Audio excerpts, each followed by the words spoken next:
Hey guys, you are listening to Alex Callan on The Faction. Today on the line, we have Krys from the Melbourne band LUNE. How's it going, Krys? Yeah, not too bad, man. Just kind of off for a few days, no work. So yeah, just kind of chilling. How are you doing? Nice, man. How you been spending those few days? At the minute, I've just taken the first few just to kind of relax because throughout the pandemic, I've worked in the medical industry, so my Yeah. life has been hell for the last 2 years. um, so I have just kind of taken every opportunity I can to just kind of relax, and the second half will just be filled with more writing for Loon, and as usual for me, because we kind of just never stop. We just keep going. Yeah, unreal. You deserve a break, man. For anyone tuning in from interstate or worldwide, both myself and Krys are based in Victoria. So I know personally, like working in the medical industry would have been insane over the last couple of years, man. So thank you and Yeah. congratulations on having a little bit of a break. Oh, thanks, bro. I appreciate it. Yeah, it's been pretty crazy. Like I worked in for a GP practice, and just they decided to do vaccinations and testing as well at the same time. So that whole like Bayside area that I work out of was just like we're just getting flooded every day. So any time away from that joint is good by me. Yeah, I can imagine. Um, Yeah. and I suppose, for people that may not know about Loon, because if I'm being honest, Krys, like up until this interview, I kind of hadn't really come across Loon, looked into you guys. Not only is your sound insane, I didn't realize that you guys were from Ivalians. Literally, Uh, man, one of my favorite Australian metal bands ever. Like that, fuck yeah. oh, I was, thanks, I man. was so excited to see that. Um, like Oh, thanks, man. dude, I find myself listening to like the Black Sun and stuff so much, man. Like, but what are they? What happened to Ival and Loon is the go. So it's comprised of half the members of Ivalians, and then the other half are from Blind Oracle from Newcastle. Um, Yeah, it, pretty much. So yeah, so when Ival was kind of like coming towards like the end of what we were doing, and like Ival is like we're not like broken up or anything. There's nothing, no shittiness or bad blood or whatever. We're all still mates. It just got to a point where we were like, is this, getting to where we want it to be? Is it, worth pushing forward as we are now, or should we be taking a break and kind of reassessing? And some of the guys, you hold on like really hard to things that you've worked that hard on and mean that much to you. And some of us were like that. And it took a long time for me to kind of like come to grips with stepping away and doing, writing different types of music. And because, I wasn't the main songwriter in Ivaliance, the bass player Matthias wrote the majority of the material, and David, who's in Loon, the other guitarist, sprinkled in a lot of the synths, and I kind of just sprinkled in bits and pieces where I could. So yeah, we after the whole thing that happened with Mark, where he came back, and then unfortunately some people put some terms around that he didn't really like that much, and neither did we. So there was not much of a point in him continuing on, and we hung on with the band for a little bit, but then it was just like, look, we pushed for so long to in such like a niche area of music, because we're a weird band. yeah, like you that it didn't just sound became, like any metal band. Like yeah, Ival yeah, was very much their own style. yeah, it was very, very different stuff.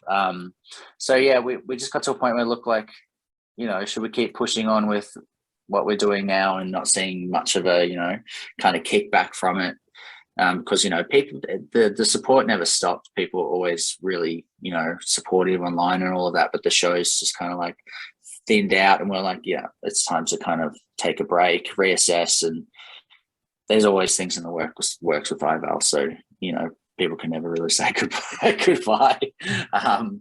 So I think there'll be something in the future with like the whole band, which is nice. Like That it's is nice to see awesome. everybody kind of on the same level, I suppose. And but yeah, we'll get to that when we get to that. And I just kind of like when Ival was kind of fizzling out, I started writing the LUNE EP, and I had it actually finished before I kind of convince David to join because he was like, oh, I don't know, we'll see how we go, and maybe we could do this. I'm like, well, I've got this whole EP. Do you want to come and have a go? And yeah, so, and then like, my brother's a singer and a vocalist, and yeah, he just wasn't in a band at the time. Like, have a listen, and he heard me writing all the songs anyway, because I was living at home at points throughout that writing process, and yeah, I just kind of popped my head in and said, have a sing on this, and it's all kind of worked out from there. So I've got like,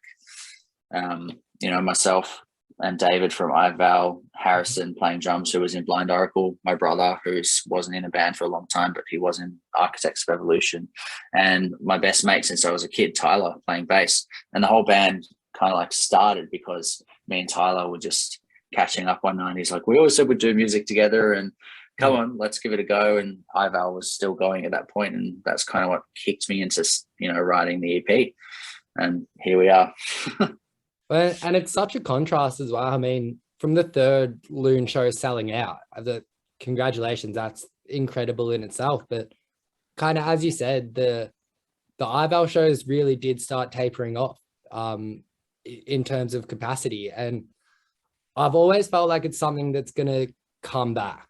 Like, I feel like the Australian metal community is going to suss some of the Ivalians EPs in 10 years time and just be like, what the fuck? Like, have people this kind of thing? Because man, in 2012, 2013, you guys were that ahead of the trends, and realistically, a lot of people still haven't caught up. Like, I do really feel like it'll come back. But in terms of those shows, as you said, like capacity was kind of tapering.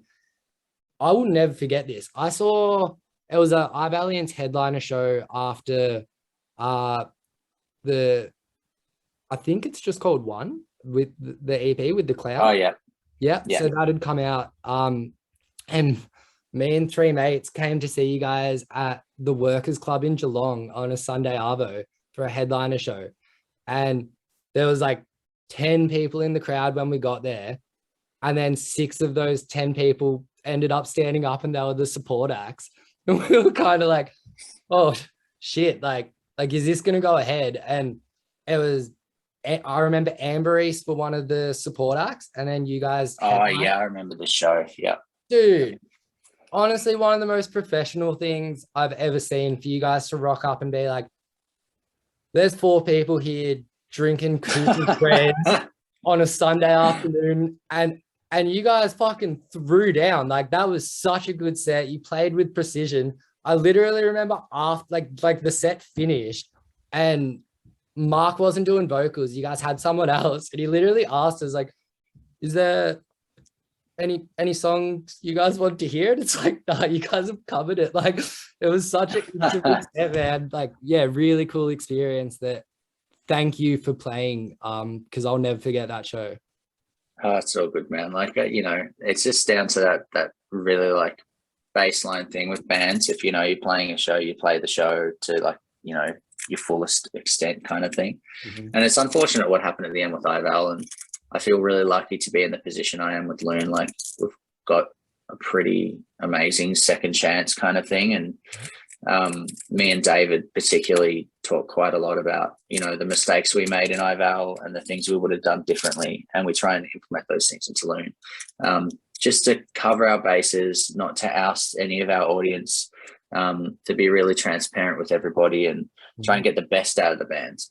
And we've been really lucky that so far it's gone quite well, and we've had some great opportunities, and essentially just being able to skip that like local band kind of start points. Like, we've just jumped straight into touring, which I'm really grateful for. And it's not something I expected, because I expected to come out the gates as a brand new band, have to play to like 4 or 5 people and do all of that thing. Yeah, and we were all prepared to do that. It's just been amazing, the reception that First Off Ghost got as a single. That was crazy when that came out. I did not expect anybody to give a shit, but people jumped on board and been really, really really supportive. And yeah, we're endlessly grateful for it, because we just expect us to put the music out and kind of start grinding. And we've just been lucky that we've been able to make a good impression and kind of jump straight in, and had to have the third show sell out was insane. I was just that is completely shocked because, believe it or not, even with Ival, we never sold out a headline show ever.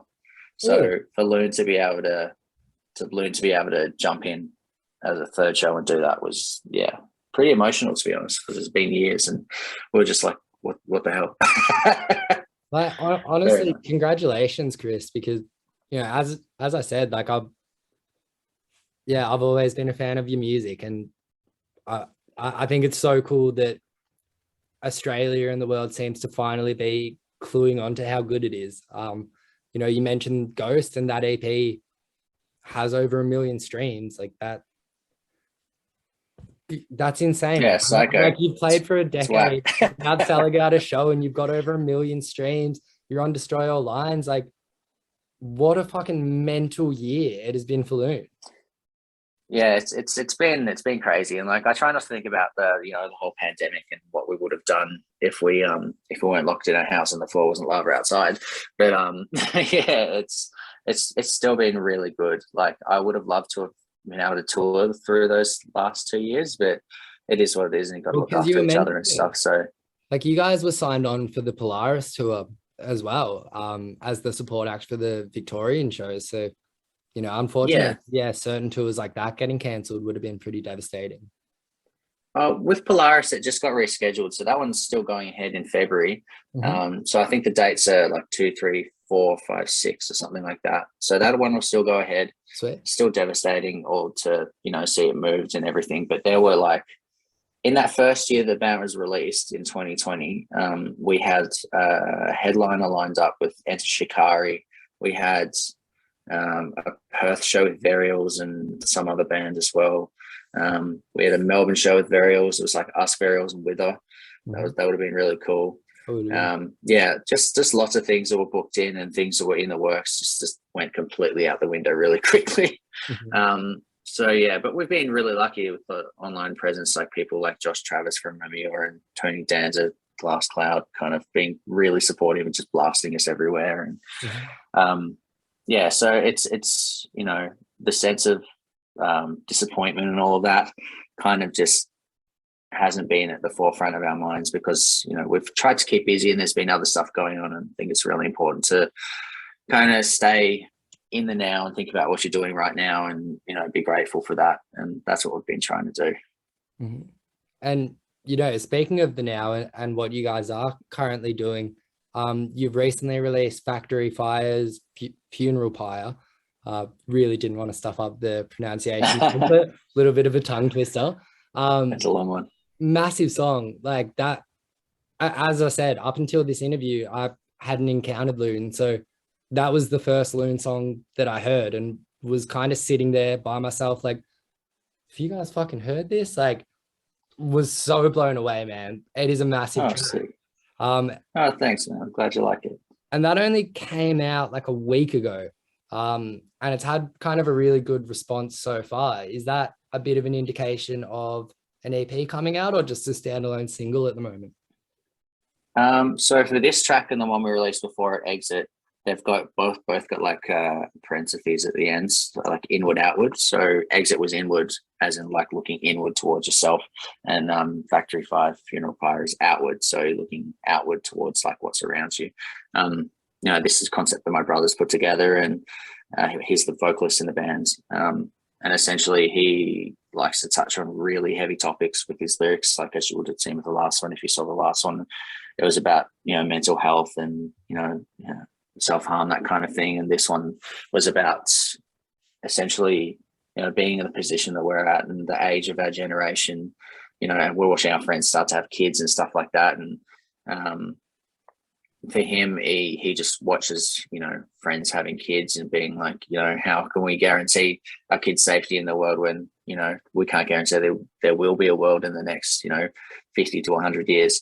So for him, Factory Fire's Funeral Pyre kind of represents the whole climate change issue and what we can do to kind of combat that, and confronting the possibility that we can't do anything. and our kids are essentially just kind of doomed, which is really dark. But Yeah, it is. it's really important thing to talk about, I think. In terms of that release, those two would go together, and there may be some form of physical release with those two together. But at the minute, they won't, like, they're their own thing. They're going to go together as a 2-track, and in the future, like as I said before, I never stop writing. So I'm currently prepping everything ready to go for the next kind of release, and it may be an EP, it may be an album, but we're at the vocal stage now. So it's really starting to pull together now. And as soon as I generally tend to work pretty quick. Once I've got everything together, it just goes straight off to Buster, and me and him start arguing about the mix. Yeah, because I was going to say, you know, largely you work on producing the band's music as well. Yeah. I know that you worked with, I don't want to stuff up the name, Jamie. Yeah. So yeah, like that, you know, obviously would be a massive process. So when you say with the new stuff that you're up to the vocal stage, is that in a demo sense, recording sense, writing sense? So yeah, in a writing sense for the vocals at the minute. So we're about halfway through with the vocals. In terms of the music itself, it's pretty much, you know, I've written it, and it's half of it is completely tracked and ready to go, and the other half isn't. Mm-hmm. So what I tend to do nowadays is I'll get my, you know, all my tracks and my music ready to go, and then get Nathaniel into a room, and we'll start working through what his ideas are for the song and kind of nut it out. And I kind of do the same thing with the music itself as well. Like I'll have a track that I think is finished and revisit it with Jamie or whoever, and just like with Factory 5 Funeral Pie, I did it with Jamie, and we pull the song apart and like look at each section and how they work, and whether we can do anything better in that particular part of the song to make it work better as a whole. With that particular song with Outward, Factory 5 Funeral Pie, I'd finished it with Jamie, and then kind of came home, and I've had, this was one of the songs that I wrote in like 2018. I wrote it at the same time as I wrote the first EP. Mm-hmm.